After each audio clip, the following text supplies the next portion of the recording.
Bismillahirrahmanirrahim. Assalamualaikum warahmatullahi wabarakatuh. Salam sejahtera tuan-tuan perempuan yang dirahmati sekalian ya.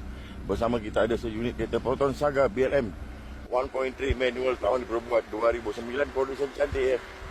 Dilengkapi dengan full skirting, spoiler, sport MTE 37, warna bronze. Catnya baru cat baru, body tegak-tegak, tak ada masalah, no issue ya. Kita running condition. Okey, kita masuk bahagian enjin dulu. Okey, enjinnya puas hati ya. Tak ada apa-apa isu, semua dalam keadaan original. Ya, tak ada leaking, tak ada masalah apa, tinggal pakai saja. Okey. Body tegak-tegak lurus ya, cat baru. Dalaman bersih. Puas hati, aircon sejuk betul, beku. Seat cantik gebu-gebu, tak ada koyak-koyak ya. Gebu-gebu lagi. Okey. Bahagian belakang pun puas hati, bersih. Tinggal pakai saja. Gelangnya semua bersih ya. Condition tinggal pakai saja ya. Condition tak perlu repair, tinggal pakai saja.